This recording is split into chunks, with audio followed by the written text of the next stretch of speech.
Rebonjour à toutes et tous, ravi de vous retrouver ou de vous trouver si vous n'étiez pas connectés hier et ce matin pour la deuxième Université de l'engagement et la 35e Université de l'engagement.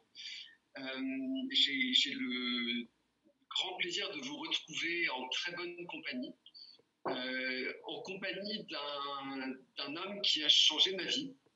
La vie, ce sont notamment des rencontres. Certaines rencontres sont très fortes, certaines rencontres permettent d'élargir ses horizons. J'ai dit ce matin la petite phrase d'une lauréate qui disait de l'Institut de l'engagement. L'Institut de l'engagement, c'est casser des murs et en faire des ponts. En rencontrant Michael, j'ai découvert un autre monde. Ça va le faire chier que je dise ça. Donc c'est aussi pour ça que je le dis. J'ai découvert un monde qui m'était inaccessible jusqu'alors ou que je n'avais pas eu la chance de rencontrer, qui est le monde des personnes qui vivent en fauteuil roulant, et pas n'importe lesquelles, mais pas seulement. Au-delà de cet univers particulier auquel Michael m'a donné accès, dont il m'a donné un certain nombre de codes, qu'il m'a aidé à comprendre, j'ai eu la chance de rencontrer un mec fantastique, formidable, plein de talent. Et donc, ça a été une très belle amitié. Ça reste une amitié très belle et importante. Michael Jérémiaz, champion de tennis en fauteuil roulant, parcours extraordinaire, avec des objectifs, des ambitions dont on va parler. Merci beaucoup d'être avec nous. Tu connais déjà l'Institut de l'engagement, tu es déjà intervenu en vrai devant les lauréates et les lauréats de l'Institut de l'engagement, là-haut sur la montagne, à Autran, où tout le monde rêve d'aller, de se rassembler, de se retrouver, de se toucher, de se cajoler, etc. Tu es à Londres, je suis à Paris, les lauréates et les lauréats sont un peu partout en France et ailleurs. Les partenaires de l'Institut de l'engagement, dont j'espère qu'ils sont nombreux avec nous, sont là aussi.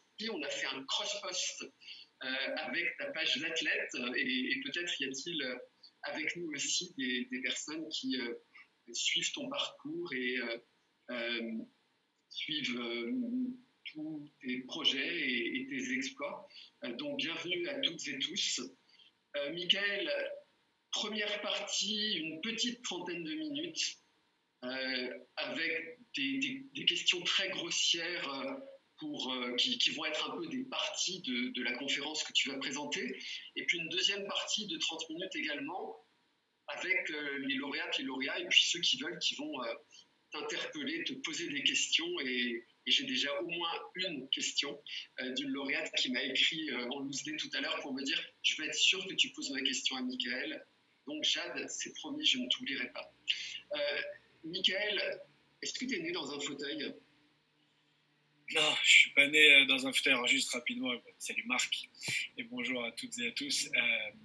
Merci pour cette présentation qui me touche bien évidemment.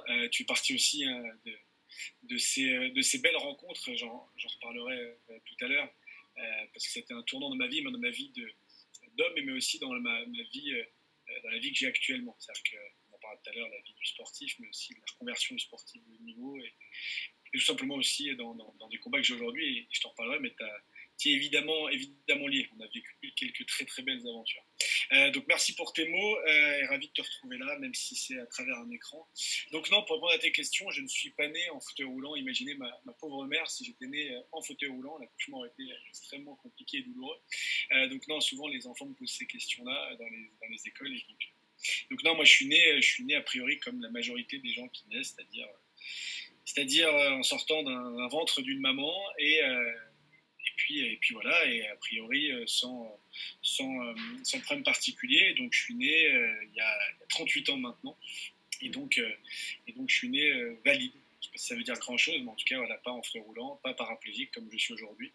Et donc j'ai eu une enfance finalement privilégiée, mais assez ordinaire, avec un grand frère, un petit frère, des parents aimants, beaucoup de sport dans ma vie, beaucoup d'activités, beaucoup de diversité dans mes activités. Et puis à l'âge de 18 ans, voilà, à l'âge de 18 ans, là, je me retrouve en fauteuil roulant. Parce que Parce qu'en fait, moi, je suis un passionné de sensations fortes. Et puis je suis aussi un petit con qui veut impressionner toujours ses potes, ses frères, qui en fait qu'à sa tête, qui pense qu'il est invincible. Voilà, toujours passionné de deux sports, le tennis et le ski. Et donc, en partant au ski en famille, à l'âge de 18 ans, après avoir brillamment réussi mes premiers partiels en langue étrangère appliquée, c'est les seules études que j'ai vraiment brillamment réussi, je me retrouve à partir en vacances à Avoriaz. Et là, petit concours dans un parc de surf, et donc un tremplin que je prends. Et voilà, je présume de mes forces, de mes capacités. Je monte à une dizaine de mètres en hauteur. Et j'atterris pas dans la descente du saut, mais sur le côté, sur une plaque de verglas. Et à ce moment-là, je me casse les deux jambes et la colonne vertébrale. Et donc, je deviens paraplégique. À 18 ans, paraplégique, ça veut dire paralysé des membres inférieurs. Et donc voilà, donc c'est le début voilà, d'une longue période de reconstruction, et une étape évidemment très, très importante de ma vie de jeune homme, puisque j'avais que 18 ans à ce moment-là. Est-ce que tu veux que je continue, Marc? Parce que je sais que vous ne le savez pas, mais avec Marc, voilà, on est très studieux, on s'est rencontrés à Sciences Po, et donc voilà, on a une façon très organisée, très studieuse. Est-ce que tu veux que je digresse et que j'avance, ou je te laisse poser tes questions? Non, je posais mes questions, mais je sais que tu es capable de dérouler. Tu étais sur une bonne pente, même si elle a été un peu trop glissante, celle-ci. Donc, tu te retrouves d'abord aux urgences d'une station de sport d'hiver, tu es descendu à l'hôpital, et puis tu comprends très vite, aussi parce que ton père est médecin, ce qui t'arrive.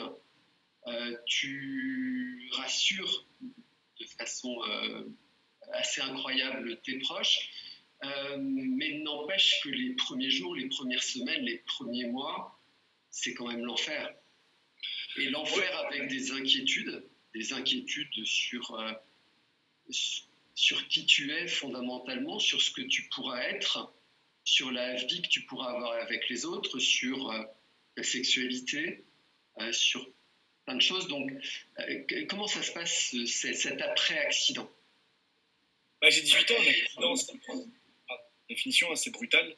On ne s'y attend pas, il y a un sentiment de colère, de peur, de profond désarroi, d'injustice aussi, et de déni. Voilà, on se dit que c'est un mauvais rêve, qu'on va vite récupérer.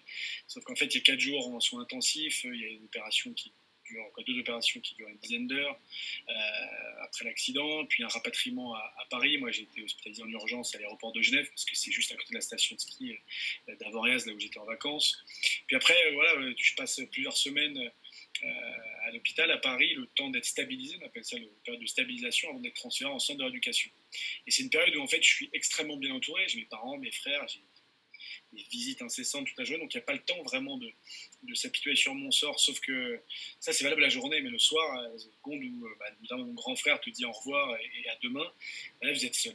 Et là, que vous ayez 18 ans, 30 ans, 50, 70, bon, peu importe, vous êtes seul face à vos démons, face à toutes vos peurs, toutes vos angoisses, et effectivement, il n'y a pas un soir où je ne m'effondre pas en larmes, parce qu'en fait, je suis allongé dans mon lit d'hôpital, je ne peux pas bouger, j'ai un corset qui fait que voilà, de là jusqu'au bassin, pour s'assurer que ma colonne vertébrale ne s'abîme pas plus.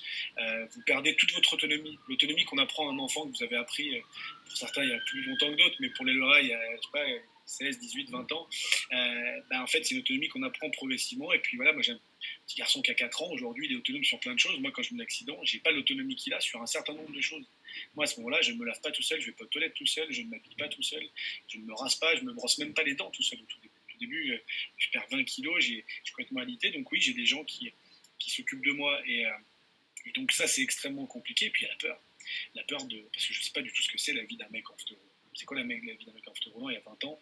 Une projection, les seules images qu'on a de handicap à la télé, c'est le Téléthon une fois par an. Et moi, j'ai pas de maladie orpheline, je suis pas myopathe, je peux pas m'identifier, je ne sais pas ce que c'est la vie d'un mec en fauteuil. Puis il s'avère que j'ai 18 ans. Et à 18 ans, alors pour ceux qui nous écoutent, je pense pas être plus obsédé que vous, que vous tous et vous toutes, mais à 18 ans, une des choses qui vous obsède, c'est quand même, en tout cas moi à cette époque-là, c'est les filles. Effectivement, alors c'est aussi l'école, je me pose des questions sur ce que je vais faire, donc je me suis lancé dans des études de langue étrangère appliquée, donc je fais une fac de LEA. Je vais là-bas essentiellement parce qu'on est à même pas 5% de mecs dans l'amphi, donc voilà, je me dis au moins je vais être cohérent, je vais apprendre les langues, je vais aller dans le monde entier, et puis voilà, je vais m'amuser et profiter de la fac, mais quand vous êtes paralysé, comme moi je l'étais au début de mon accident, pendant 3 semaines, je me réveille tous les matins, et en fait il se passe rien, de mon nombril jusqu'à mes orteils, il se passe rien, je ne sens rien, je ne bouge rien, et en fait un matin, et j'aime bien raconter cette anecdote parce qu'elle me fait marrer, et puis aussi Marc, ça a été le fruit d'une discussion il y a bien longtemps maintenant. En fait, un matin, je me réveille, imaginez le soir, c'est une infirmière et une aide-soignante qui vous met au lit. Vous êtes allongé sur le dos, on vous met des coussins pour que vous ne puissiez pas bouger et vous retourner dans votre sommeil. On vous met des protections sous les talons. On vient vous réveiller la nuit pour vous masser sous les fesses au niveau des ischions. C'est 2 os très pointus que tout le monde a, mais comme moi, j'ai la peau un peu... je suis complètement décharnu, donc on veut éviter justement des escarres, vous savez, espèces de plaies qui viennent directement se situer sous les points de pression.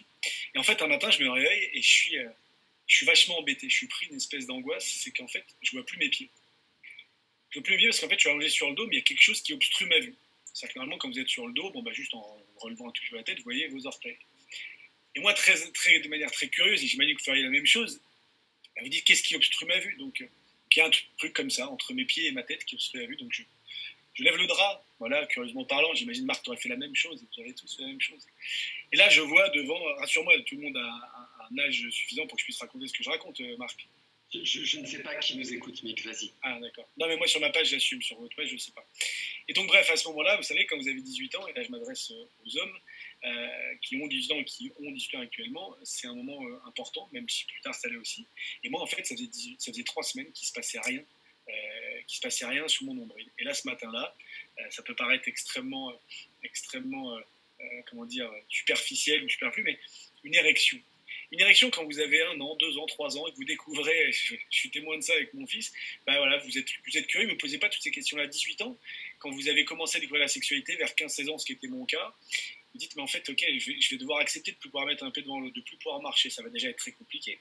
Mais je ne suis pas prêt, moi, à accepter qu'une fille ne puisse plus me désirer, que je ne puisse plus désirer une femme, qu'une femme je ne puisse plus donner plaisir auquel m'en donne. Et donc, en fait, ce jour-là était le premier jour d'une espèce de reconstruction, parce que ça passait aussi par ça.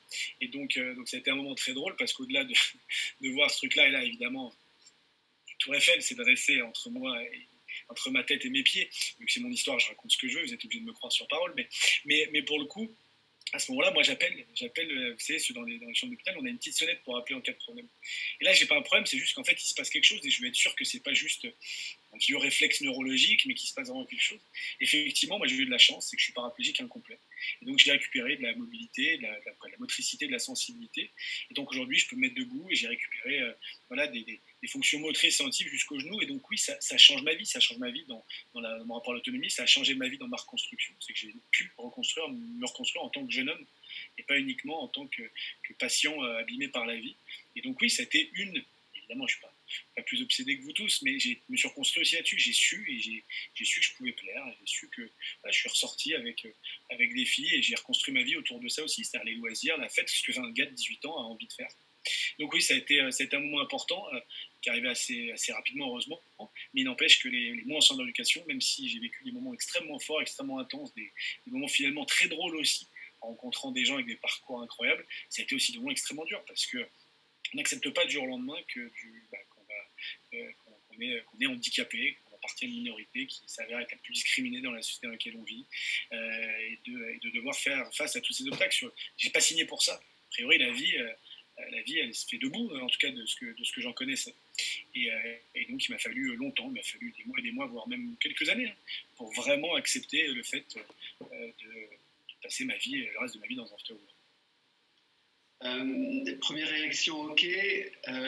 Des mois, j'y reviens, qui ont été difficiles. Une première sortie en fauteuil dans la vie ordinaire qui a été quasi traumatisante. Et en même temps, tu rebondis vachement vite. Et tu rebondis grâce au tennis, grâce au sport. Et tu rebondis d'une façon incroyable. C'est-à-dire que tu ne te contentes pas de devenir un mec qui continue à faire du sport en fauteuil roulant, tu deviens très très vite champion du monde de tennis et tu construis toute ta vie autour de ce sport ou une grande partie autour de ce sport, autour de de tours du monde qui te font voyager d'un grand tournoi du Grand Chelem à un autre tournoi du Grand Chelem. Tu les gagnes tous, sauf Roland Garros qui t'échappe, et tu pourras également nous dire pourquoi. Donc, un rebond extraordinaire et une vie de champion de tennis et également une vie de champion olympique avec des médailles sur 4 Olympiades, ce qui est juste complètement dingue. Et qui devrait avoir comme conséquence une notoriété encore plus importante que la petite notoriété que tu as. Et puis en même temps, tu te reconstruis comme bonhomme, tu te reconstruis comme mec, tu te reconstruis comme personne, avec une vie qui va au-delà de cette seule vie, cette simple vie de champion de tennis. Donc, est-ce que tu peux nous dire, dans cet après accident, cette après-reconstruction physique, comment tu deviens un champion et comment tu deviens un homme et comment tu fais des choix, comment aussi peut-être tu t'engages et acceptes des compromissions. Moi, j'ai mon accident le 7 février 2000. Je passe 9 mois sans éducation. Donc, je rapprends tout. Je rapprends à tenir assis sans tomber, je rapprends à manger tout seul, je rapprends à m'habiller tout seul, je rapprends à me déplacer, j'apprends à utiliser un fauteuil roulant pour aller d'un endroit à l'autre. Ma vie change complètement. Je continue quelques cours par correspondance pour préparer mon retour à la fac. Après ces 9 mois, je retourne à la vie ordinaire, c'est-à-dire que je dois retourner à la fac, j'ai 18 ans, j'ai 19 ans en sortant du centre, j'ai envie de faire la fête, j'ai envie de prévoir des vacances avec mes frères, avec mes potes. Et donc en fait tout ça je le fais, mais en adaptant tout simplement mes nouvelles, comme les aspirations d'avant, je les adapte au fait que j'ai quand même maintenant le cul dans un fauteuil roulant. Alors c'est beaucoup d'adaptation logistique et finalement avec un bon entourage, et ce qui a souvent été mon cas, il n'y a pas vraiment d'obstacle. Et puis moi encore une fois, étant sportif, donc plus capable d'affronter les obstacles de la société. Je découvre le tennis en fauteuil vraiment par hasard. Dans mon centre d'éducation, je demande à un des profs de sport, ceux qui me font faire de la musculation, parce qu'on doit apprendre à être... Nos bras deviennent nos jambes, hein, donc on doit être assez fort du haut du corps, donc on fait beaucoup de renforcement musculaire. Et je lui dis que j'étais joueur de tennis avant, et il me fait « Ah bon, mais tu sais que ça existe en fauteuil, tu voudrais jouer ?» Je fais « Ouais, viens, on fait quelques balles. » Et donc il me prête un fauteuil de basket, vous savez, c'est ces fauteuils avec les roues inclinées comme ça, comme les fauteuils de tennis. Je fais quelques balles avec lui, il me fait « Mais tu débrouilles pas mal ?» Je fais « Bah ouais, je joue au tennis avant, donc la technique est toujours là, je sais pas me déplacer, mais il sent qu'il y a quelque chose. » 3 jours plus tard, le directeur sportif du tennis en fauteuil en France vient dans mon centre d'éducation. Donc, montrer l'opportunisme de ces gens-là, mais en même temps, tant mieux, et je ne le remercie jamais assez, ce fameux Pierre Fusane, et qui vient et qui me dit voilà, tu sais que le tennis en fauteuil, c'est un circuit international, on a un très beau circuit en France, bien sûr, mais à l'international aussi, il y a plus de 100 tournois dans le monde entier. Il y a les Jeux paralympiques. Je sais c'est quoi les Jeux paralympiques? Il fait, tu vois, les Jeux olympiques, c'est 3 semaines après, c'est pareil. C'est des athlètes du monde entier, mais qui sont handicapés. Je ne connaissais pas les Jeux paralympiques. Moi, j'ai mon accident en 2000. En 2000, bon, un certain nombre d'entre vous n'étaient pas nés, mais en 2000, c'était les Jeux à Sydney. Mais à cette époque-là, il n'y avait pas une seule minute de retransmission en direct à la télé. Donc on ne connaissait pas ces événements-là. Le mot handisport ne me parlait pas. Paralympique, handicap, c'était des mots que je ne connaissais pas. Et donc en novembre 2000, donc la même année que mon accident, je commence mes premiers entraînements de tennis en fauteuil, tout en continuant de la rééducation d'hôpital de jour. L'année d'après, en novembre 2001, je deviens champion de France, et notamment sur mes acquis de plutôt bon joueur de tennis valide. Pour la petite anecdote, quand je deviens champion de France de tennis en fauteuil, donc en novembre 2001, il y a toute ma famille, mes frères, mes parents, mes cousins, mes potes, tout le monde est là. Et à la fin, il y a mon grand frère qui vient me voir, donc tout le monde est super euphorique, ému aussi, parce que ça fait qu'un mois et demi que j'ai mon accident, donc c'est un mélange de toutes ces émotions. Puis mon grand frère me regarde et me fait « Putain gros, ce sport, il était fait pour toi. » Là, je le regarde, je me dis « Qu'est-ce qu'il va me dire encore comme connerie ?» Il me fait « T'avais une technique incroyable, t'avais un mental incroyable, t'avais un sens tactique incroyable. Mais par contre, t'as toujours eu un jeu de jambes de merde. » Et donc il me dit ça, en parlant justement de mon histoire de joueur de tennis. Et donc je le regarde, on se marre, et effectivement, j'étais un très très bon joueur de tennis.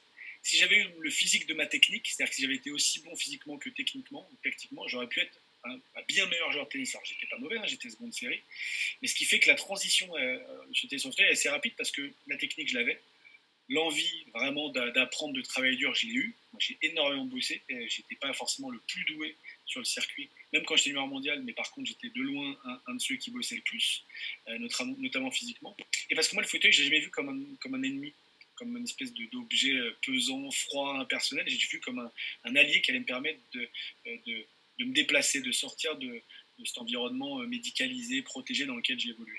Et donc là, champion de France en 2001, en 2002, j'ai repris mes études à la fac, il faut que je valide mon DUG, alors ça n'existe plus, je crois maintenant le DUG, mais en gros, DUG c'est Bac plus 2, donc d'avoir mon DUG de langue étrangère appliquée. Ma mère me dit passe au moins ton DUG, mais j'avais déjà envie de me lancer dans le tennis, sauf que le tennis sans fauteuil, c'est pas le tennis valide.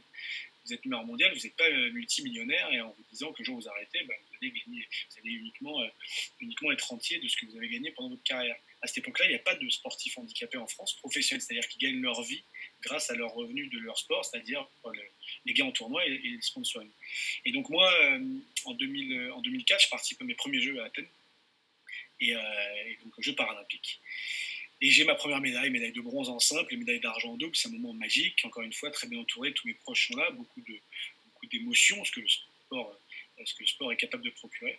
Et l'année d'après, en fait, je deviens numéro 1 mondial de ma discipline en simple et en double, ce qui est le plus compliqué, parce que le numéro 1 mondial au tennis, je vous rappelle, c'est qu'il faut être le meilleur sur l'année, pas juste sur un tournoi. Les Jeux paralympiques, pour avoir une médaille d'or, mais être 8e ou 10e mondial, si vous gagnez juste ce tournoi. Et en fait, c'est l'année où je deviens sponsorisé par le groupe Lagardère, et j'intègre le team Lagardère à ce moment-là, et donc je deviens professionnel, c'est-à-dire que je peux à ce moment-là ne plus être dépendant d'un coup de main de mes parents ou d'une association qui me donnait un peu d'argent ou d'une subvention de telle ou telle collectivité locale. Là, je deviens athlète professionnel. Et donc de 2005 à 2016, pendant 11 ans, j'ai cette carrière-là.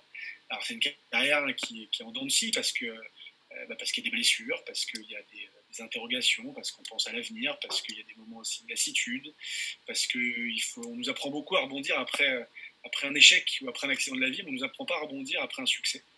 Donc moi, j'ai su rebondir à chaque fois après mes échecs et après ces accidents de la vie, en ayant vécu un gros à l'âge de 18 ans. Et donc j'avais les outils, a priori. Par contre, rebondir après un succès, personne ne me l'a appris. Et qu'est-ce qui fait quand vous êtes numéro 1 mondial, ou qu'est-ce qui fait, par exemple, quand en 2008, je suis champion paralympique en double et que j'ai la médaille d'or, qu'est-ce qui fait que le lendemain de ça, vous retournez vous entraîner? Qu'est-ce qui vous motive? Qu'est-ce qui va faire que vous allez sortir de votre lit et que vous n'allez pas aller faire la fête comme je l'ai fait pendant plus de 30 jours de suite après avoir été champion paralympique? C'est pas une légende, c'est la réalité. Et certaines ont une marque à laquelle Marc était.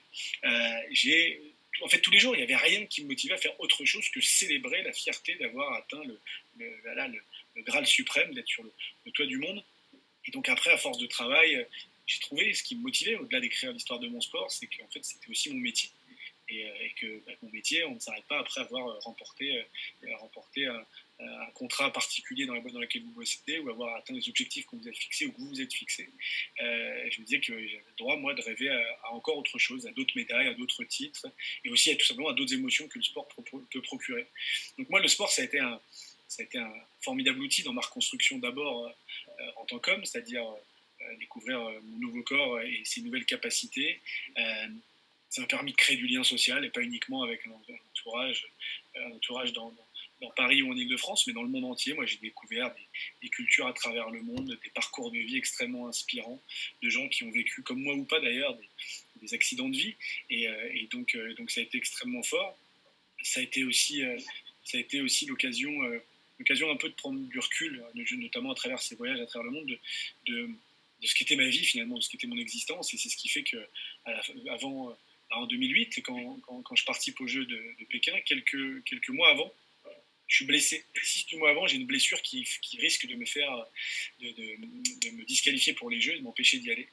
Et en fait, c'est l'année où la Fondation Lagardère signe un partenariat avec Sciences Po Paris, justement pour accompagner les sportifs de haut niveau, comme moi, dans leur reconversion professionnelle. C'est-à-dire qu'une fois qu'on a fini notre carrière, à part les très très grands champions que vous voyez à la télé qui soit n'ont pas besoin parce qu'ils ont gagné suffisamment d'argent pour la carrière sportive, ou alors ont tellement de connexions qu'ils vont les mettre un peu à droite à gauche en tant que consultant sportif ou à tel ou tel poste alors qu'ils ne font pas vraiment le job. À part ça, la plupart se retrouvent à repartir à zéro pour un certain nombre d'entre eux. Et donc moi, j'ai saisi cette opportunité, donc je faisais partie de la première promotion du partenariat entre la Fondation Lagardère et Sciences Po. Et c'est là où j'ai rencontré notre directeur, Monsieur Marc Germanang, qui était mon tuteur. Attends, je corrige tout de suite. L'Institut est dirigé par une femme. La directrice générale de l'Institut, c'est Claire de Mazencourt. Je ne suis que le directeur général adjoint, tu sais. Oui, mais tu me connais, moi, tu connais, moi, je suis sexiste, misogyne, tout ce que tu veux. Pour moi, c'est pas... Non, évidemment, Claire est la patronne, on le sait bien. Mais il n'y a qu'une directrice, donc il fallait un directeur. Et donc bref, Marc, le bien nommé. Et donc, quand on arrive dans cette formation-là, moi, c'est une période de ma vie où je me pose beaucoup de questions. Ça fait 8 ans que j'ai mon accident, ça fait 8 ans que tout ce que je fais tourne autour de moi, autour de mes projets, autour de ma carrière sportive. Les équipes qui bossent avec moi sont là pour travailler pour moi. Et donc oui, je me pose des questions parce qu'en fait, à mon très humble niveau, j'apporte pas grand-chose finalement à l'humanité. C'est-à-dire que je suis quelqu'un d'engagé politiquement à travers moi, comment dire, mon parcours de vie, mes engagements personnels et influencé notamment par mes parents et mon grand frère, mais ça reste dans un cadre extrêmement privé, extrêmement familial, et concrètement, je fais pas grand-chose pour les autres. J'ai aucune obligation, il n'y a rien qui m'a dit le jour où je suis né, tu devras faire telle ou telle chose, mon fils, personne m'a dit quoi que ce soit, mais la réalité c'est que je sens qu'il se passe quelque chose et que j'ai besoin de faire quelque chose. Et donc je réapprends un certain nombre de choses à ton contact, Marc, et c'est Marc qui me rapprend à écrire. J'étais très fort pour lui raconter plein de choses, pour argumenter plein de choses. Voilà, on a refait le monde des milliards de fois, voilà, dans les terrasses des cafés de Belleville, notamment, là où j'habitais. Et en fait, il fallait notamment dans un souci de projection à plus long terme, refaire ce travail-là qu'on apprenait au lycée, mais d'écrire, d'argumenter, mais en le posant sur le papier. Et bref, moi, ça m'a redonné le goût aux études, le goût à la curiosité aussi. Et on a vécu un truc qui est quand même pas fréquent, c'est qu'on a écrit un bouquin ensemble. On a créé un bouquin ensemble qui s'appelle Tant d'histoire pour un fauteuil, édition Michel Lafon. Alors, je ne crois pas qu'il soit encore en vente, mais non, il n'est plus en vente, malheureusement. Mais bon, il doit se trouver. Si on cherche un peu, il doit se trouver. Et en fait, c'est né de discussion tous les deux où il m'a convaincu de raconter, pas tant mon histoire dans sa globalité, mais des histoires de ma vie. Et on a joué à un jeu tous les deux où moi je racontais de manière autobiographique des tranches de vie qui me sont arrivées dans ma vie de mec en fauteuil. Et lui se mettait dans la peau d'un des personnages, des histoires que je racontais, en imaginant ce que les personnes que je pouvais séduire, incriminer, affronter, défier, rencontrer, pouvaient ressentir face à un mec comme moi. Et donc on s'est lancé dans ce jeu-là, on a passé une année, et notamment un moment très très sympa à l'île de Ré chez un ami à moi où on a écrit, on a essayé de se convaincre, on a argumenté, et ça a été un vrai premier très beau témoignage de ce que moi j'ai aujourd'hui est devenu mon combat, en tout cas un de mes combats, c'est contribuer à une société plus juste, moins discriminante, et notamment pour les personnes handicapées. Et donc ça m'emmène on commence, ça m'emmène au Jeux de Pékin, la médaille d'or dont je vous parlais, mais bon, je suis encore jeune, je suis pas prêt à prendre ma retraite, donc je me projette sur les Jeux de 2012, et en fait, nous, notre livre avec Marc, il sort en 2011, hein, c'est ça, en mars 2011, de mémoire, en février ou mars 2011, parce que je me souviens très bien de cette période, c'est que j'ai très peu dormi les mois qui ont précédé, parce que le bouquin, on a passé beaucoup de temps dessus, et puis on a sorti, il y a un certain nombre de choses à faire, et puis c'est l'année où je crée 2 structures, où je prépare ma reconversion, et je crée l'entreprise Andiamo et l'association Comme les autres. Alors pas tout seul, hein, l'association Comme les autres avec mon grand frère et avec ma femme, et l'entreprise Andiamo avec un ami à moi et avec mon grand frère. Et donc c'est une période où en fait on transmet, on transmet quelque chose d'extrêmement fort, où il y a un vrai engagement, l'engagement de transmettre des valeurs, transmettre des messages, diffuser un certain nombre de convictions profondes que moi je peux avoir, et que là je partage avec Marc autour du livre, que je partage avec ma femme et mon frère autour de l'association. Donc c'est une année très importante pour moi, parce qu'en fait c'est le début de ma reconversion. Même si j'ai commencé à avoir un vrai métier à partir de fin 2016, quand j'ai arrêté ma carrière sportive, il s'avère que c'est là la naissance justement de ce besoin de m'engager, pas tant de m'engager de manière dont tu imagines, mais en fait de se rendre compte que je pouvais m'épanouir particulièrement en étant utile aux autres. On parle souvent d'utilité sociale, et de me dire qu'aujourd'hui, ce que je fais, et que toutes les structures que j'ai créées ont un fort impact social. Et voilà, aujourd'hui, je ne vends pas des canettes de soda, et j'ai rien contre les gens qui en font, puisqu'il s'avère que j'adore ça, mais pour le coup, voilà, j'essaie de faire des choses qui soient utiles socialement, qui soient utiles au plus grand nombre, qui aient un impact sur la vie des gens, et pas uniquement sur un plaisir gustatif instantané. Voilà, des choses qui, a priori, seront un peu plus utiles et plus universelles.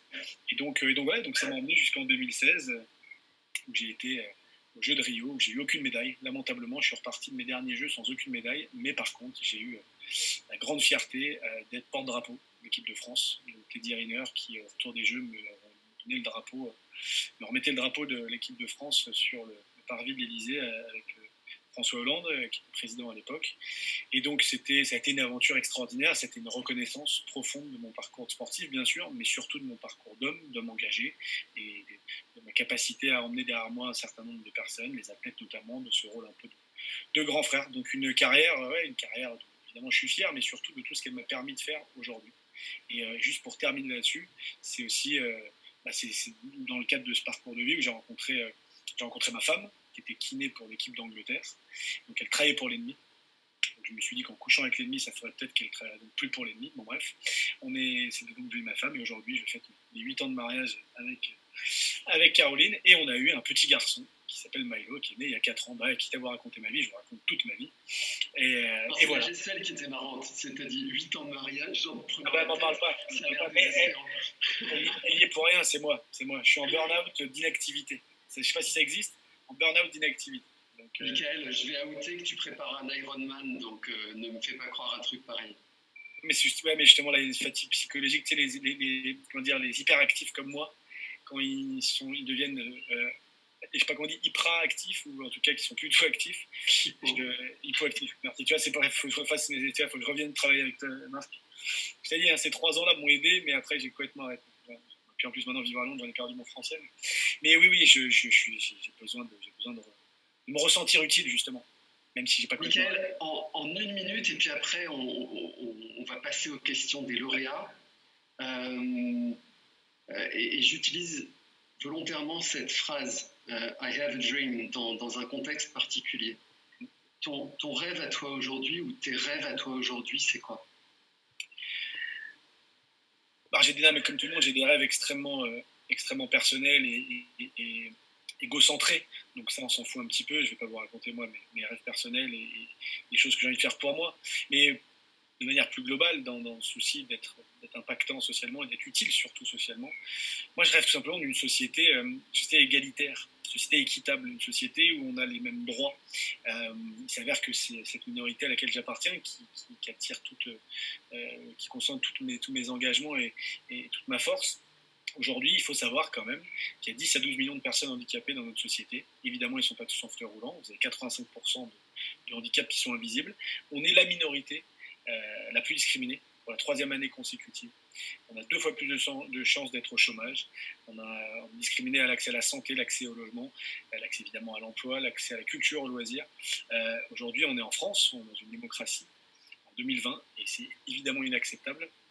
C'est mieux que dans beaucoup de pays, effectivement. Il vaut mieux vivre en France quand on est handicapé, et même quand on n'est pas handicapé, que dans la plupart des pays du monde, notamment en termes de droits. Mais sauf que si on compare avec des pays dans lesquels on a aussi beaucoup de droits comme en France, on n'est pas du tout en tête de liste. Et donc aujourd'hui, voilà, moi, j'aspire à une société sans discrimination. On parle beaucoup en période électorale du vivre ensemble. C'est une belle promesse électorale. Et en fait, aujourd'hui, on n'a jamais su. En fait, moi, depuis que je suis né, j'ai jamais vécu dans une société où on sait vivre ensemble. Où je ne demande pas aux gens d'accepter ma différence. Je leur demanderais, moi, vous n'avez pas accepté quoi que ce soit. C'est d'être capable de vivre simplement avec la diversité que notre société a à offrir. Et j'y crois, même si ce n'est pas du tout le cas. Et je pense que si chacun fait sa part de travail, on y arrivera. Donc voilà à quoi je consacre mes engagements et mes rêves. Et donc, je rappelle à tous qu'on va avoir la chance de voir ou de revoir tout à l'heure, en début de soirée, le film sur Comme les autres, l'association créée par Michael, et qu'après le film, à 22h, on aura la chance de revenir échanger avec Michael et avec Frédéric Lopez, et qui nous en dira probablement un mot. On passe aux questions des lauréats. J'ai annoncé une question de Jade, et je commence par la question de Jade. Jade, qui est elle-même en situation de handicap, et que, je ne sais plus si tu l'as vue à Autran et si c'était la même année, mais j'ai vécu quelques universités d'engagement à Autran et je les mélange. Elle se demande si tu as toujours des préjugés vis-à-vis des personnes en situation de handicap. Certainement beaucoup moins que la moyenne des gens, parce que c'est une minorité avec laquelle je vis depuis 20 ans et qui suscite nombre de mes engagements. Mais oui, j'ai forcément des préjugés, parce que le handicap, c'est pas juste les gens en fauteuil roulant. Le handicap, c'est le handicap moteur, c'est le handicap mental, le handicap psychique. J'ai évidemment, mais par ignorance, de toute façon les préjugés viennent de notre ignorance, j'ai très certainement des idées préconçues de ce que peut être le handicap mental ou encore le handicap psychique. Donc oui, j'en ai, sauf que ce que la vie m'a appris, c'est qu'on a le droit d'avoir des préjugés, on a le droit d'être ignorant. Mais par contre, moi, je ne donne pas le droit, en tout cas de moins en moins, et Marc le sait, parce qu'à l'époque, ça me rendait déjà furieux, et aujourd'hui, même si j'ai pris la bouteille, je suis pas beaucoup plus tolérant. J'ai une profonde, pas haine, mais profond mépris pour les gens qui ouvrent leur bouche alors qu'ils ne savent pas. C'est-à-dire que moi, j'ai une grande gueule, effectivement. Si je sais, vous allez m'entendre, et beaucoup m'entendre. Si je ne sais pas, je fais au moins la démarche, je parle pour des choses importantes et des choses profondes, je fais au moins la démarche de m'assurer de ce que je vais dire ne va blesser personne. Juste prendre ce petit temps de la réflexion. Si j'ai des a priori sur telle ou telle minorité ou sur tel ou tel type de handicap, je ne vais pas aller directement mettre les pieds dans le plat et les exposer à la gueule de mon interlocuteur sous prétexte que c'est une petite pulsion que j'ai. Moi, j'ai fréquenté des gens, et j'en fréquente encore, qui m'ont envoyé à la gueule leur ignorance et des fois même leur envie d'être bienveillant, et finalement en étant malveillants parce qu'ils en faisaient trop, ou parce qu'ils étaient persuadés qu'ils connaissaient tout sur tout, et ils arrivaient avec des certitudes mais complètement hallucinantes. Et donc ça a nourri notamment une partie de ce qu'on a écrit ensemble avec Marc, et plus récemment ça a nourri ma biographie sur des histoires complètement folles. Donc oui, que je vous conseille évidemment. La vie, un sport de combat, aux éditions Marabout, toujours en vente. Mais pour le coup, voilà, oui, mais c'est intéressant d'ailleurs. C'est pas parce qu'on appartient à une minorité qu'on connaît toute cette minorité et qu'on est exemplaire sur ça. On a tous nos points faibles, on a tous nos ignorances. L'important, c'est de ne pas arriver avec nos gros sabots et de penser qu'on connaît tout sur tout. Et pourtant, Dieu sait que je pense connaître tout sur tout. Sofiane se demande si le regard des autres, de l'autre, n'est pas plus lourd finalement que le handicap. Ça l'a été. Moi, quand j'ai eu mon accident, tu parlais tout à l'heure de ma première sortie en milieu ordinaire. Je sortais avec mon grand frère qui en avait marre qu'on passe nos week-ends à la maison. Parce que moi, j'étais bien en éperme. Vous savez, le centre d'éducation, c'est une prison un peu dorée. Et j'étais bien chez mes parents. Il m'a dit, viens, on va se balader un peu dans le quartier. Et ce jour-là, j'ai croisé une dame d'une 40aine d'années qui m'a regardé avec un regard rempli de toute la tristesse et toute la misère du monde. Vous savez, ce regard un peu de... Là, je ne sais pas si je m'imite bien, mais de pitié. Alors la pitié peut être un sentiment noble, mais pas dans ce cas présent. Moi, j'ai pas envie d'évoquer ça, de faire ressentir ça aux gens. Moi, j'estime pas que, malgré le fait que je sois dans un fauteuil, que je renvoie ça comme image. Moi, je suis quelqu'un d'heureux, qui s'éclate dans la vie, qui fait un milliard de choses, qui voyage partout, et j'ai pas du tout envie de renvoyer ça comme image. Et donc, moi, j'ai eu ce regard-là. Je l'ai plus aujourd'hui, ou alors peut-être que je l'ai, mais j'y fais même plus attention. Mais ce qui a été le plus dur, c'était le regard, effectivement. C'était le regard de se dire, mais en fait, c'est ça que je renvoie comme image. C'est ça la vie que je vais avoir. C'est des gens qui me regardent comme une bête de foire. Et en fait, en étant de plus en plus à l'aise et plus en confiance, en acceptant ce qui m'arrivait, le regard n'a plus été un problème. Au contraire, ça a même été un outil, un jeu de provocation, un jeu de séduction aussi, de servir de ça quand quelqu'un te regardait de telle ou telle manière, d'aller l'interpeller, d'aller le mettre mal à l'aise, justement, le confronter à ce regard-là. Parce qu'encore une fois, c'est pas par méchanceté. Ne pas reprocher à quelqu'un d'être ému ou sensible à ce qui vous arrive, alors que même si la personne ne sait pas du tout ce que vous vivez, mais juste à l'image que ça représente. Par contre, vous pouvez reprocher à la personne de vous encore une fois, de vous jeter à la gueule sans y faire attention. Après, aujourd'hui, ce qui me coûte d'être handicapé, c'est pas ni le regard des gens, ni ce que je vis au quotidien, c'est de me dire que moi, je suis privilégié d'une minorité qui ne devrait pas aujourd'hui être discriminée comme elle l'est. Donc c'est plus sur sa représentation que ça me pose problème. Mais moi, dans ma vie de tous les jours, j'ai pas aujourd'hui de souffrance particulière liée à mon handicap. Si, peut-être un peu plus petit que Marc, quand même. Attends, mais tu grandis d'année en année. Je vois sur toutes tes déclarations d'identité, je crois que tu as dépassé le 1m90. Ça, c'est l'avantage quand tu refais tes papiers et que tu es en fauteuil roulant, tu mets la taille que tu veux, effectivement. Sur mon passeport et ma carte d'identité, je fais 1m88, alors qu'en vrai, je fais 1m78. Et on m'a jamais demandé de me mettre debout pour prouver que je faisais bien cette taille-là. Donc je suis le plus grand de ma famille. Ça ne sert pas à grand-chose dans la vie. Mais voilà, c'était un petit plaisir que je me suis fait il y a 20 ans, effectivement. Est-ce que ça fait partie de tes tips? C'est une question de Anna, une vraie question sérieuse en réalité, malgré son apparence de légèreté. C'est quoi tes tips les jours où ça va mal? Et les jours où ça va mal, peut-être aussi à raison du handicap, mais peut-être pour toute autre raison. Moi, en fait, les jours où je vais mal parce que la vie, elle est pas simple pour tout le monde, que sans vouloir vous angoisser, on naît, on vit, on meurt, et puis on n'a pas décidé tout ça, donc on peut juste s'assurer que le chemin va être le plus agréable possible, et le plus fun, et le plus impactant, et le plus utile. Mais donc, comme tout le monde, il m'arrive, là, on vient de passer 3 mois confinés, moi je suis encore confiné en Angleterre, puisque j'ai pris un peu de retard sur la France, donc on a encore ça a beaucoup trop de monde en réanimation. Moi, je suis entrepreneur, toutes mes activités sont arrêtées, donc des vraies questions. Alors, je suis pas en danger économique, hein, tout va très bien, mais quand même, se poser des questions. Ce qui dure 6 mois, si ça durait 1 an et demi, ce serait pas la même.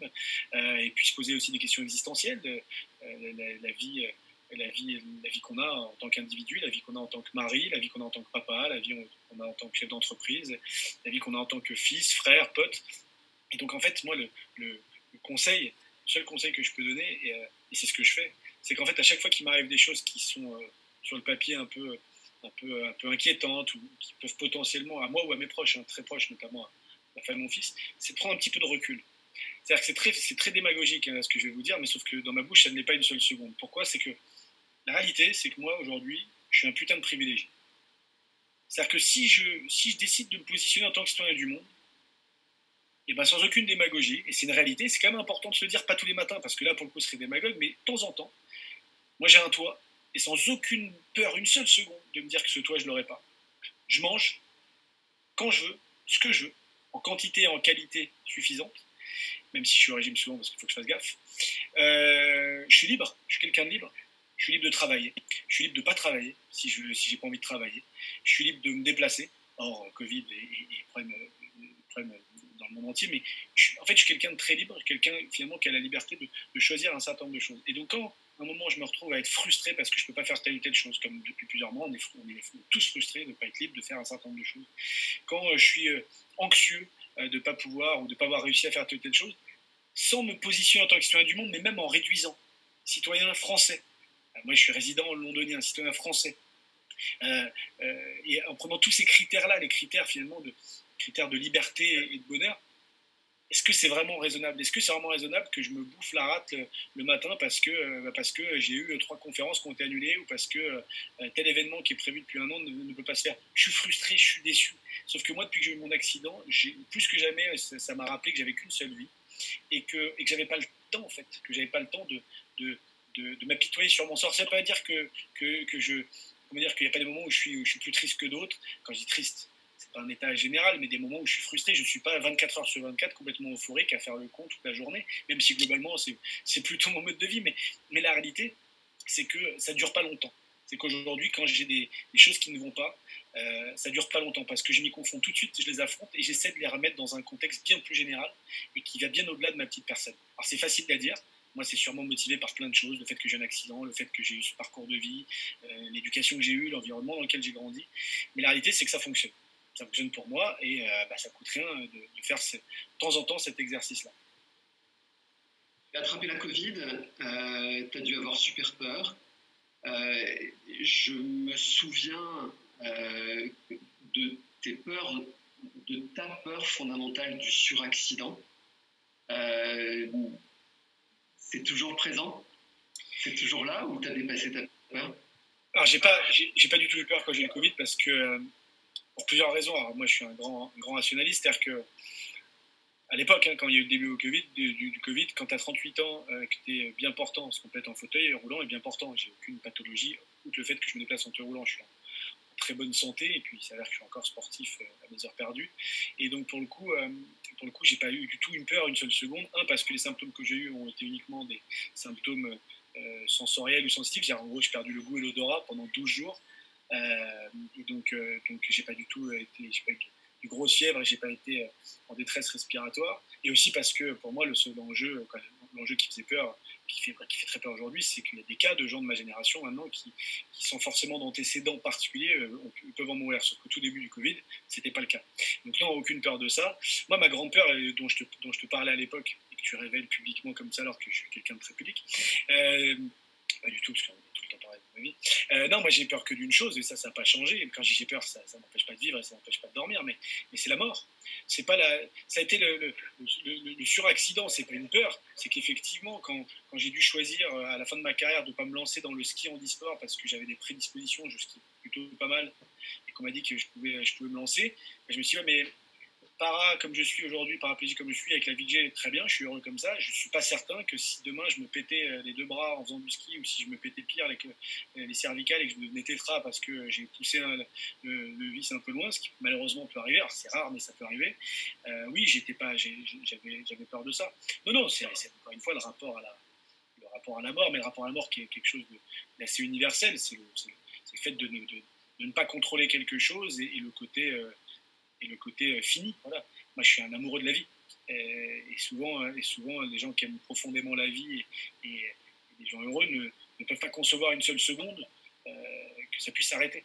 Donc voilà, mais ce qui m'angoissait quand j'avais 15 ans et qui m'empêchait de dormir, aujourd'hui, est uniquement quelque chose qui ne m'amuse pas plus que ça. Mais j'imagine comme la plupart des gens. Voilà, c'est devenu aujourd'hui quelque chose de beaucoup plus... voilà, tu le sais, quoi. Tu sais, c'est toujours pas excitant de se dire qu'un jour on sera pas là à se raconter nos vies tous les deux, mais à part ça, la vie se passe plutôt pas mal. Clément a 2 questions. La première qui se rattache aux précédentes, est-ce que le handicap aujourd'hui c'est ta force? Est-ce que le handicap depuis ton accident c'est ta force? Et puis une deuxième question sur tes projets autour des Jeux Olympiques 2024. Le handicap, je crois que c'est ni ma force ni ma faiblesse. Moi, le handicap, mon accident et la vie que je me suis construit après, ça a révélé vraiment ce qui faisait partie de moi. Ce qui faisait partie de moi, ça a été un révélateur. Après, ça a sûrement aiguillé un certain nombre de choix, de prise de position, de façon de voir la vie. Mais je ne suis pas plus fort parce que je suis handicapé. J'aurais pu avoir un accident comme ça, passer 2 ans en rééducation et puis remarcher et courir le 100 mètres en 10 secondes et j'aurais pu être quand même très fort. Ou puis j'aurais pu ne jamais avoir d'accident et être très fort. Vous savez, il y a beaucoup de phrases comme ça, ce qui ne te tue pas te rend plus fort. Bah non, il y a des gens qui vivent des accidents dramatiques et qui s'en relèvent jamais parce que ce qu'ils vivent, c'est sur le papier insurmontable. Et oui, des fois, il y a des choses qui sont insurmontables. Donc non, il n'y a pas de règle en la matière. Moi, ce qui me rend peut-être plus fort, en tout cas plus résistant au mal, c'est le fait d'avoir un accident. C'est pas le fait d'être handicapé, c'est le fait d'avoir un accident qui était un accident ultra violent et grave. Qui fait que oui, quand je suis face à des obstacles et face à la discrimination, face à des hostilités de la société, oui, globalement, je suis beaucoup plus armé maintenant et voilà, je suis plus solide. Mais c'est pas le fait d'être handicapé.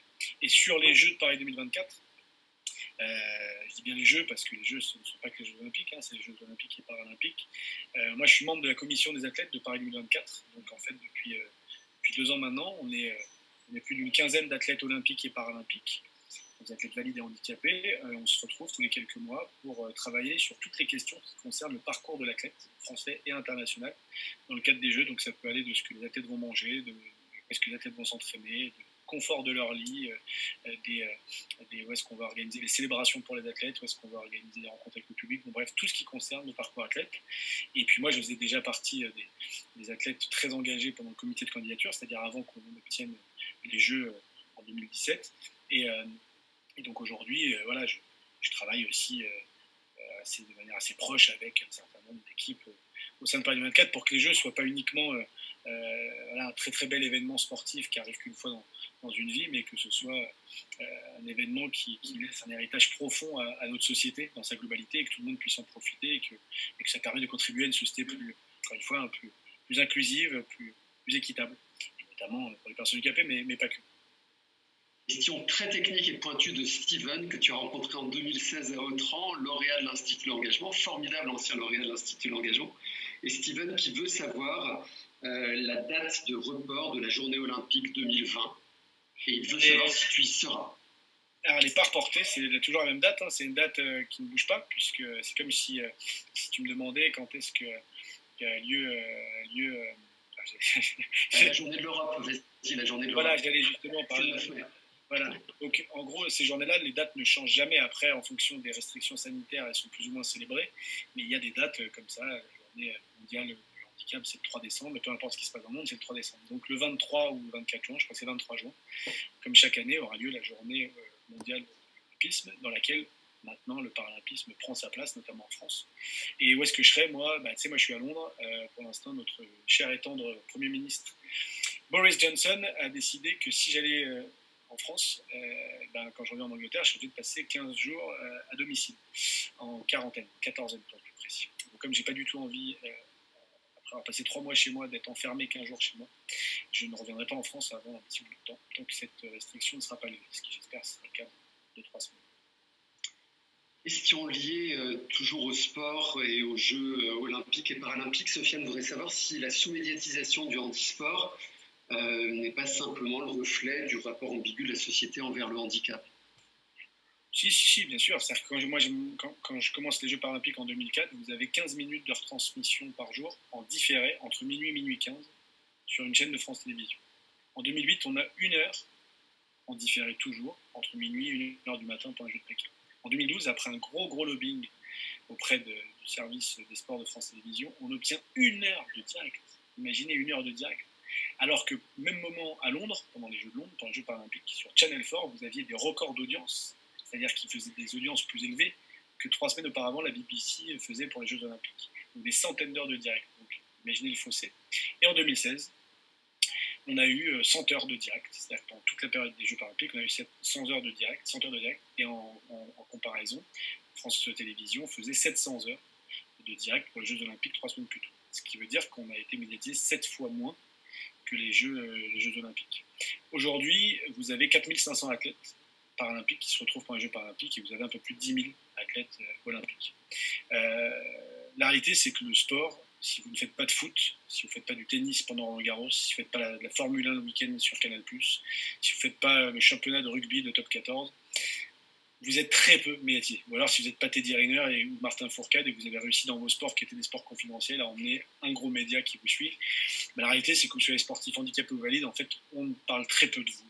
Le sport, il est exclusivement réservé au foot dans sa diffusion et dans sa rediffusion. Et donc oui, aujourd'hui, nous, on souffre d'une sous-médiatisation, alors qu'elle est croissante. La médiatisation du sport paralympique et du sport handicapé est croissante. En fait, elle est tout à fait à l'image de la sous-médiatisation du handicap de manière générale. Aujourd'hui, vous avez moins de 1% des programmes, tous programmes confondus à la télé, qui sont consacrés ou incarnés par des personnes en situation de handicap. Moins de 1%. Quand vous avez quasiment 20% de la population qui est en situation de handicap. Donc il y a un vrai problème à ce niveau-là, et ça montre tout simplement le problème qu'il y a dans notre société, c'est ce qu'on disait au début, c'est qu'aujourd'hui, on est très très mal à l'aise avec cette minorité-là. On ne sait pas faire, on ne sait pas donner les mêmes droits aux personnes handicapées. Alors, on est très fort pour leur donner les mêmes devoirs, ça de manière globale, avec n'importe quel de nos citoyens, mais quand il s'agit de donner les mêmes droits, là, on n'est pas très bon. Donc voilà, ça va dans le bon sens. En 2024, j'espère qu'il y aura 200, 300, 400, 500 heures. Pourquoi pas rêver à la même médiatisation que les Jeux olympiques? Après, il y a des enjeux économiques, après, il y a des plus ou moins de partenaires derrière. Bon, il y a plein de raisons, on pourra en parler très longtemps, mais oui, aujourd'hui, c'est en tout cas un vrai problème et une vraie faillite de notre paysage audiovisuel actuellement, et donc on y travaille. Ça fait partie aussi des combats que je mène, et c'est aussi pour ça que moi j'ai monté ma boîte de prod pour aujourd'hui produire des films, notamment pas que, mais aussi sur ces sujets-là qui concernent ces populations. Plusieurs questions Alors, Joanny, qui est également en situation de handicap, demande s'il faut mettre en place des formes de discrimination positive. Marion s'interroge sur l'accessibilité en France et ce que tu penses de l'accessibilité de façon générale en France. Et puis Sofiane complète avec handicap et situation sociale, et handicap et accès à la santé. Et dans accès à la santé, accès au remboursement des soins.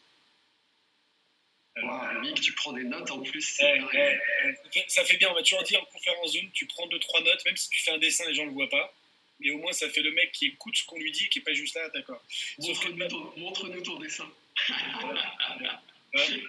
Accessibilité, santé. Mais sauf qu'en faisant ça, j'ai oublié ta première question. Donc, la première question, c'était est-ce qu'il faut mettre en place une discrimination positive? En fait, ça existe déjà. C'est-à-dire qu'aujourd'hui, les entreprises de plus de 20 salariés sont obligées d'employer 6% de travailleurs handicapés. Alors pourquoi 6%? Je n'ai pas la réponse. Mais aujourd'hui, 6% de travailleurs handicapés pour des entreprises de plus de 20 salariés. Sinon, vous devez verser une contribution à la GFIP, donc qui est cet organisme qui, justement, s'assure que soyez respectueux de la loi. Moi, le truc, c'est que pour moi, la discrimination positive, c'est un échec. Dans n'importe quelle société, c'est un échec. Quand on en vient à niveau égal à donner un job à quelqu'un, si on prend le monde du travail, à donner à quelqu'un parce qu'on imagine que parce qu'il est noir, parce qu'il est handicapé, parce qu'il est arabe, parce qu'il est chinois, bon, il est discriminé pour ça. Le fait qu'on soit obligé de le compenser, c'est un échec de société et c'est évidemment pas la société dans laquelle je veux vivre. Après, il y a un enjeu pragmatique et pratique, c'est qu'en gros, qu'est-ce qu'on peut faire aujourd'hui, vu qu'on n'y arrive pas, pour qu'on ait les mêmes droits. Donc est-ce que moi, j'ai pas envie, de temps en temps, pas pour mon cas personnel, mais pour des personnes handicapées qui auraient a priori les mêmes compétences, soient prioritaires par rapport à quelqu'un. Parce que la réalité, c'est qu'aujourd'hui, il n'y a pas de discrimination positive qui vient compenser la discrimination dont on est victime aujourd'hui. C'est-à-dire que moi, si j'arrive, si juste j'enlève mon nom et que je précise sur mon CV que je suis handicapé, que j'ai les mêmes compétences que Marc, on a exactement les mêmes, aujourd'hui, la réalité, c'est qu'on va plutôt prendre Marc à compétences égales, à âge égal, tout ce que j'ai, on prendra Marc plus que moi, parce que je suis handicapé. Sauf qu'aujourd'hui, le seul moyen de compenser ça, ce serait la discrimination positive, en disant, tiens, on a deux mecs, c'est exactement la même, ils sont tous les deux parisiens, ils ont tous les deux une quarantaine d'années, je te rajeunis un peu Marc, ils ont tous les deux une quarantaine, et voilà, et ils sont tous les deux, ils ont fait Sciences Po tous les deux, bon, même si moi, je n'ai pas vraiment fait Sciences Po, tu sais bien, passe droit, tu vois, on peut pas passer ce concours extrêmement exigeant que passent les jeunes étudiants, mais pour le coup, aujourd'hui, j'ai que ça, moi, comme outil. Et comme outil, j'ai que ça, c'est de me dire que la loi et le système en place me permet de lutter contre ça avec de la discrimination positive. S'il n'y a que ça, dans un premier temps, oui. Dans un premier temps, moi, je serais pour la discrimination positive à condition de faire ce travail au quotidien pour s'assurer simplement que ce ne soit plus un enjeu qu'un recruteur ne soit pas là à se dire, je ne peux pas prendre un mec en fauteuil ou une personne handicapée, c'est une personne qui est en retard, c'est une personne qui est incompétente, c'est une personne qui est souvent malade. C'est justement de casser tous ces préjugés. Une fois qu'on fait ce travail-là, la question de la discrimination positive n'existera plus, en tout cas ne devrait plus exister, parce que tout le monde pourra avoir accès librement à ce que la société a à nous offrir. Puis l'accessibilité en France, je suis beaucoup plus autonome en fauteuil roulant à Londres qu'à Paris. À Paris, le métro, il est complètement inaccessible. À Londres, je peux prendre le métro, pas toutes les stations, mais je peux prendre un certain nombre de stations de métro, donc le métro est une option. Les taxis, à Londres, ils sont tous 100% accessibles. Tous les black cabs, là, les taxis noirs que vous voyez à Londres, ils ont tous une rampe d'accès. Vous savez, en fauteuil de ville, c'est en fauteuil manuel ou en fauteuil électrique, même si votre fauteuil fait 90 kg, vous pouvez aller de manière autonome dans un taxi. En France, et si je prends l'exemple de Paris, pour qu'on parle de capitale, aucun taxi ordinaire est accessible, c'est-à-dire que ce sont des voitures banalisées. Vous avez des services de voitures adaptées, mais qui ne sont pas accessibles aussi rapidement et librement qu'à Paris. Et puis aussi, c'est une corporation, alors je déteste les généralités, mais pour l'avoir pris énormément pendant 20 ans, donc on peut à un moment quand même, en basant sur une expérience qui regroupe des centaines, voire des milliers de taxis parisiens, j'ai été très souvent victime de discrimination avec de trop nombreux taxis qui refusaient de me prendre ou que ça faisait carrément chier, ça se voyait sur leur visage, de prendre un mec en fauteuil parce que le fauteuil allait salir son coffre ou éventuellement l'arrière de sa voiture parce que ça rentrait pas. Bon bref. Donc aujourd'hui, les options de transport en commun, par exemple, à Londres sont bien plus développées. Les bus, 100% des bus sont accessibles. Aujourd'hui, la flotte des bus d'Île-de-France ne sont pas encore tous accessibles. Donc oui, après, l'accès à l'espace public est plus accessible à Londres qu'à Paris. Moi, je me souviens, ça m'avait choqué. Il y a 20 ans, quand j'ai eu un accident, il n'y avait que 3% de l'espace public qui était accessible aux personnes en fauteuil roulant. 3%. Et aujourd'hui, pas aujourd'hui 2020, mais il y a quelques années, quand j'ai revu les mêmes chiffres, les mêmes études, on parlait de 12% de l'espace public. Donc ça fait quand même un gros fossé entre des choses auxquelles toi tu as accès, par exemple, et lesquelles moi j'ai accès. Alors c'est pas pour ça que j'ai déménagé, moi j'ai déménagé parce que ma femme est anglaise et c'était à mon tour de vivre dans son pays. Mais voilà, quand vous allez aux États-Unis, moi souvent, tu vois, quand on allait boire un verre tous les deux et qu'on allait bosser autour d'un café, d'un Coca Zéro, qu'on écrivait, on choisissait pas les endroits où on allait par hasard.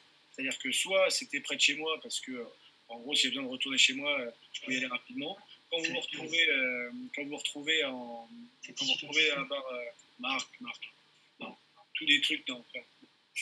Et donc, en fait, moi, quand je me retrouvais à boire un verre avec toi, si toi, à un moment, tu arrives aux toilettes, tu dis, je reviens dans 2 minutes et tu vas aux toilettes. Sauf que quand vous habitez à Paris, et notamment dans les endroits où on allait, la plupart des bars et des cafés, des restaurants, c'était complètement inaccessible.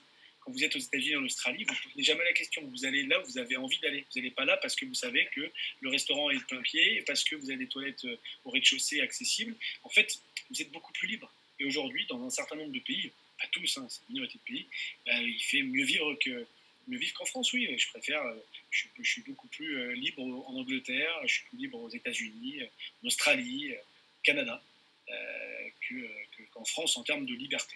Et pour terminer sur la question de la santé, d'où l'importance d'avoir des petites notes, aujourd'hui ça coûte cher d'être handicapé. Ça coûte cher d'être handicapé, ça coûte cher d'être porteur d'un handicap parce que, alors évidemment, il y a des prédispositions avec la sécurité sociale où ce qui concerne votre pathologie peut être pris à 100%, remboursé à 100%, mais il y a des dépenses supplémentaires liées à vos pathologies, liées à votre handicap, et tout n'est pas financé, tout n'est pas compensé. La réalité, c'est que c'est pas le cas. Et donc aujourd'hui, c'est aussi un enjeu, c'est de s'assurer qu'une personne handicapée puisse accéder à la santé, mais c'est valable globalement pour tout le monde. Aujourd'hui, on en parle beaucoup pour les soins dentaires. On fait beaucoup la leçon aux Américains, et c'est vrai, on a quand même un système qui est bien meilleur que le leur, mais aujourd'hui en France, il y a des millions de personnes qui ne se soignent pas parce que notre système de santé ne peut pas prendre en charge, en tout cas n'arrive plus à prendre en charge tous les besoins de tous les patients, et qu'aujourd'hui, même si tu as la Sécu et une bonne mutuelle, c'est qu'il y a des soins que tu dois faire et que tu dois arbitrer. Je vous donne un exemple très bête, et pourtant j'ai une bonne mutuelle et je suis à 100% lié à mon handicap. Je me suis opéré l'année dernière d'une prothèse de hanche. Je me suis abîmé pendant 20 ans, j'ai une prothèse de hanche. 38 ans, c'est jeune, surtout pour un paraplégique. Le mec, c'est la première fois dans l'histoire de la chirurgie de prothèse de hanche qu'on opérait un paraplégique, mais comme je suis comme maître debout, bref. Et on m'a dit que je devais faire un examen dentaire, donc je fais un examen dentaire, donc un panoramique là, qui est remboursé par la Sécu. Puis de toute façon, ça ne va pas être très très cher si c'est pas remboursé. Et là, on me dit, ouais, vous avez une dent qu'on a traitée depuis très longtemps, et où il y a potentiellement un foyer infectieux, mais quelque chose qui ne me pose aucun problème. Ça faisait 10 ans que j'avais ça. Et mon chirurgien me dit, ouais, mais vous êtes obligé de la soigner ou de la faire enlever. Une dent avec laquelle j'aurais pu passer ma vie. Donc je me suis retrouvé à m'arracher une dent. Une dent, au-delà de ce que ça représente, c'est plus de 1 000 € pour se faire arracher une dent. La sécurité sociale rembourse quasiment rien, la mutuelle met un complément infime. Et une fois que vous l'avez enlevé et qu'on vous opère de votre prothèse de hanche, par un chirurgien qui est un spécialiste pour ce genre de choses, qui fait un dépassement non remboursé par la sécurité sociale, donc si je n'avais pas pu le payer, je n'aurais pas pu être soigné par ce chirurgien-là, donc personne n'aurait opéré un paraplégique s'il n'avait pas cette compétence spécifique. Et en attendant, alors là, plus par manque de temps, mais il faut que je retourne là-bas pour me remettre une dent et qui aujourd'hui ne sera pas remboursée par la sécurité sociale. Donc là, je parle de ça, mais sur des choses qui sont des fois liées directement à votre handicap. Donc oui, il y a aujourd'hui quelque chose à faire. Oui. Michael, je nous interromps. On te retrouve tout à l'heure à 22h avec Frédéric Lopez, après avoir vu ou revu le film Comme les autres. Merci beaucoup pour ce super moment avec toi. Tu as manqué sur la page Facebook une avalanche de pouces levés, de likes, de cœurs, de ce que tu veux, mais ça va. Bref, ça fait un bien fou. Myria veut absolument faire une partie de tennis avec toi. Jade veut absolument tes coordonnées. Steven veut de nouveau échanger avec toi et avoir de nouveau accès grâce à toi à Roland Garros. Et j'en passe. Bref, merci. Avec grand plaisir. Et pour ceux qui n'ont pas vu le film, vraiment regardez-le. C'est un film qui va vous changer et on va s'éclater à en discuter tout à l'heure. À tout à l'heure, Mick. Salut. Ciao.